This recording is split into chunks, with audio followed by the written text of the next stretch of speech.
नमस्कार, capital TV Uttar Pradesh का खास शो किस्सा यूपी का देख रहे हैं आप। मैं हूं आपके साथ सोनाली। उत्तर प्रदेश में गैर मान्यता प्राप्त मदरसों की सर्वे प्रक्रिया 5 अक्टूबर को पूरी हो गई।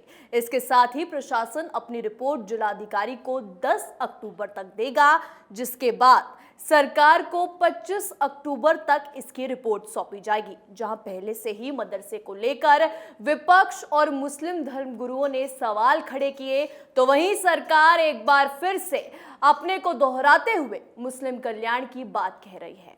अब मदरसों का आगे क्या होगा, योगी सरकार क्या फैसला लेगी, इसी पर बातचीत करेंगे। बातचीत के लिए मेरे साथ स्टूडियो में मौजूद है कैपिटल टीवी के सीनियर एडिटर राजीव जी।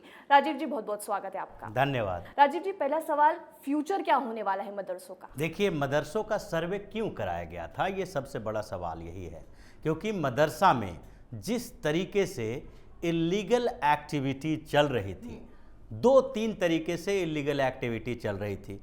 एक तो पहला, उसके फंडिंग को लेके प्रॉब्लम थी।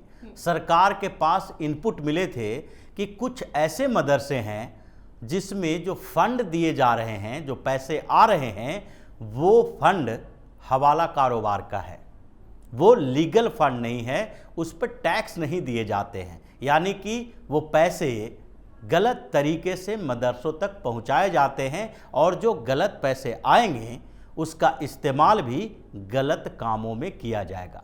तो वो सर्वे में एक पॉइंट ये था कि आपके रेवेन्यू का रिसोर्स क्या है, सोर्स आप बताएं कि कहाँ कहाँ से पैसे आपको मिलते हैं। ऐसे ज़कात के जो रकम होती है वो डोनेशन के माध्यम से मदरसों को मिलता रहा है और इसके भी खुलासा करने की बात उसमें की गई थी। एक दूसरा सवाल था कि मदरसा जो शिक्षा के लिए बनाया जाता है उसमें शिक्षा का मानदंड, स्टैंडर्ड क्या होना चाहिए, और इस पर भी सरकार के पास जो इनपुट थे वो लगातार बताए जा रहे थे कि मदरसे में जो शिक्षा दी जा रही है वो सरकार के मानदंड के अनुकूल नहीं है।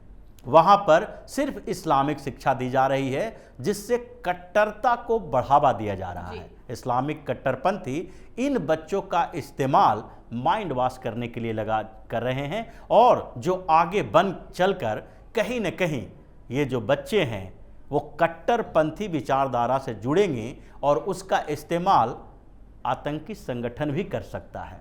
इसके अलावा जो एक और मेन मुद्दा था वो था कि मदरसे जो संचालित कराए जा रहे हैं वो जो ज़मीन है, मकान है, वो लीगल है कि नहीं। तो ये सारे सवाल सामने में दिखाई पड़ रहे थे। 11 पॉइंट बनाए गए थे। 12वें पॉइंट में अपने जो सर्वे करने वाला था उसका एड्रेस, नाम, पता लिखा जाना था। तो 11 पॉइंट जो एजेंडा रखा गया था मदरसों को लेके, उसमें सारी डिटेल्स दी जानी थी मदरसों की। जब सर्वे की टीम कई मदरसों पर पहुंची तो वहां पर पहले से ही पता था कि वो इलीगल तरीके से चलाया जा रहा है। अब जब इलीगल तरीके से जो चलाए जा रहे हैं मदरसे, वो वहाँ के जो मौलवी थे, मदरसों के संचालक थे, वो पहले ही भाग खड़े हुए। उन्होंने डिटेल देने से इनकार कर दिया। ताला लगा हुआ कई मदरसों पर मिला, लेकिन जो टीम थी उसकी मजबूरी है कि कहीं न कहीं से जितना समय लग सके उसकी जानकारी लें और फिर इन लोगों के जो गलत धंधे चल रहे हैं वो उन धंधों का भंडाफोड़ करना था। तो ये सारी प्रक्रिया अब पूरी हो चुकी है। यानी कि सरकार अब नेक्स्ट प्लान को इम्प्लीमेंट करना शुरू कर देगी। जब 25 अक्टूबर को ये जितने मदरसे हैं, 15,000 के करीब जो मदरसे चल रहे हैं, वो और उसमें 550 के करीब जो मदरसे हैं वो सरकारी अनुदान प्राप्त हैं, उसके लिए पहले ही रूल रेगुलेशन चेंज कर दिए गए हैं। पिछले दिनों योगी सरकार ने एक नियम लाया कि मदरसों के टाइमिंग में बदलाव किए जाएंगे। उसके साथ ही ये भी लाया कि मदरसे में जो शुरुआत होगी, जब बच्चे जाएंगे और वहाँ पर जो प्रार्थना होती है वो वंदे मातरम के साथ शुरुआत होगी, जन गण मन के साथ शुरुआत होगी। तो यानी कि राष्ट्रीय गीत, राष्ट्रीय गान आप अपने अनुकूल, अपनी स्थितियों के अनुकूल उससे शुरुआत करवाएं और उसके साथ ही बच्चों के जो पढ़ाने के करिकुलम है, जो स्टडी मटेरियल होगा, वो भी सरकार के स्टैंडर्ड के अनुकूल होना चाहिए। दूसरी बात यह है कि उन जगहों पर कंप्यूटर शिक्षा, विज्ञान की शिक्षा इन लोगों को दिए जाने की बात भी हुई थी, जिसके लिए सरकार ने पहले ही आदेश जारी किया है। जो मदरसे सरकारी अनुदान प्राप्त कर रहे हैं यानी कि रजिस्टर्ड हैं। दूसरे तरफ वो मदरसे हैं जिनको सरकार अनुदान नहीं देती है, उनके बारे में पूरी जानकारी सरकार के पास नहीं है, लेकिन ये पता है कि ये मदरसे अभी उत्तर प्रदेश में चल रहे हैं। तो उसमें कई मदरसे ऐसे हैं जिसकी रिपोर्ट अभी तक सामान्य तरीके से सामने आ रही है। तो उसमें से करीब करीब 5 से 6 हज़ार ऐसे मदरसे मिले हैं जो मदरसे अवैध जमीन पर कब्जा करके या फिर रेंटर जो मकान है, रेंट वाले मकान में चलाए जा रहे हैं, जिसको अब चलाने का अधिकार नहीं होगा।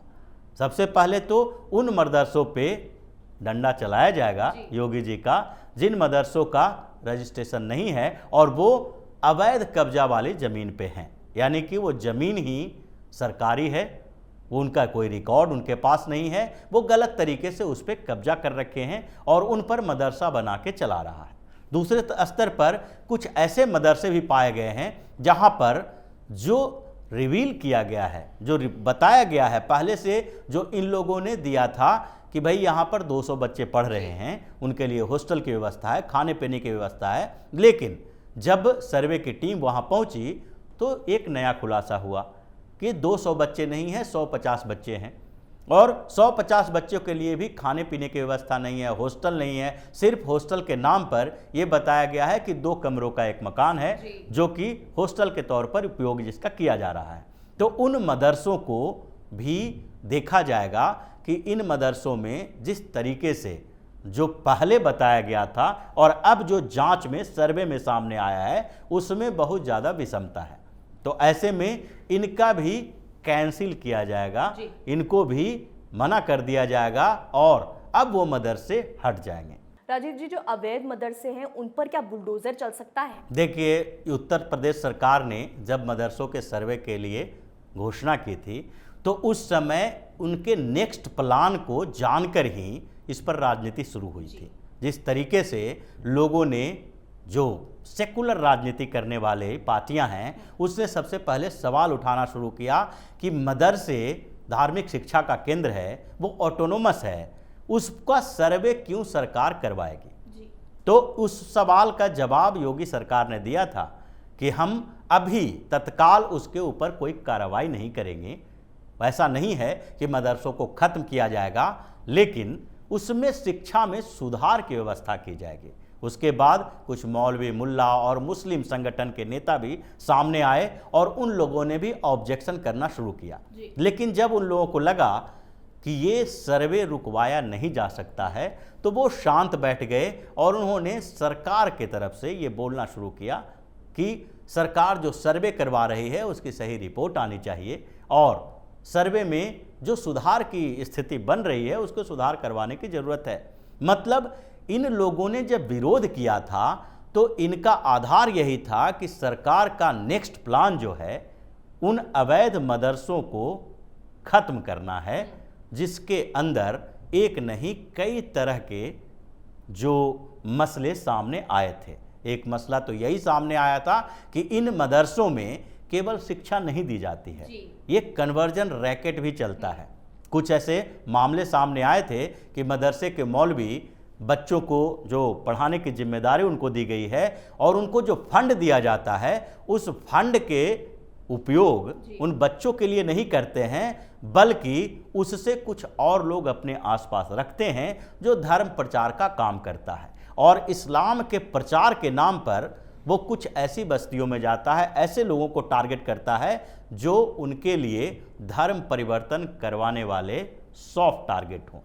फिर उसके बाद उन लोगों के पास जाता है और फिर उनका माइंड वॉश करके धीरे धीरे प्रलोभन देके उनको इस्लाम स्वीकार करने के लिए बाध्य कर देता है और फिर ये कन्वर्जन रैकेट चलता है। इसका गढ़ भी कई मदरसे पाए गए हैं। तो उन मदरसों में, जिन मदरसों के लिए ऐसे इनपुट मिल रहे थे, जिसकी फंडिंग की बात हो रही है, तो सर्वे में उन्हें बताना पड़ेगा कि उन्हें जो पैसे मिल रहे हैं वो कहाँ कहाँ से मिल रहे हैं, क्योंकि उत्तर प्रदेश के कई मदरसों में अरब से पैसे आ रहे हैं। सिर्फ हिंदुस्तान के पैसे नहीं हैं, अरब से पैसे आते हैं उनके लिए।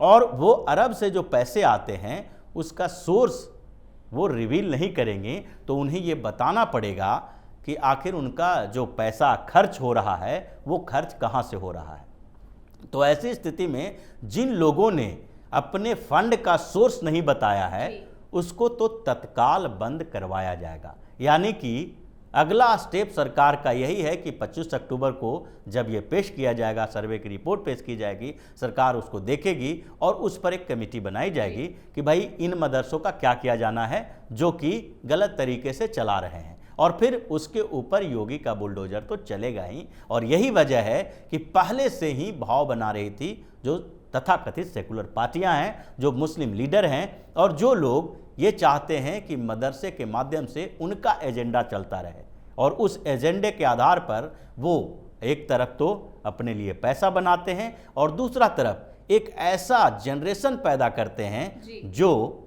कट्टरपंथी विचारधारा के साथ आगे बढ़े और उनके लिए जिहादी फौज खड़ा करने का आधार बन सके। राजीव जी, क्या सरकार का ये फैसला मदरसे के संचालक मानेंगे या फिर विरोध देखने को मिलेगा? देखिए, अगर विरोध करना होगा तो विरोध करेंगे, विरोध तो हर मामले में होता है, लेकिन सरकार के फैसले, जिस तरीके से योगी की सरकार ने जितने फैसले लिए, उसका अगर विरोध भी होता है तो उस विरोध के कारण वो फैसले वापस नहीं लिए जा सकते हैं। जिस तरीके से देखा गया कि पिछले दिनों जब सीएए के खिलाफ, एनआरसी के खिलाफ आंदोलन हुआ उत्तर प्रदेश में, तो कुछ समय तक स्थितियां थोड़ी सी डमाडोल रही, कुछ जगह पर दंगे फसाद हुए, आगजनी की घटनाएं आए विरोध के बाद भी। लेकिन सरकार ने क्या कहा कि जो विरोध प्रदर्शन में हिंसा हो रही है, आगजनी हो रही है, सार्वजनिक संपत्ति का नुकसान किया जा रहा है, उनसे ही उसकी वसूली की जाएगी। ये लोग उसके बाद भी विरोध किए, उसके बाद हाई कोर्ट गए, सुप्रीम कोर्ट गए, सुप्रीम कोर्ट ने मना कर दिया कि ऐसे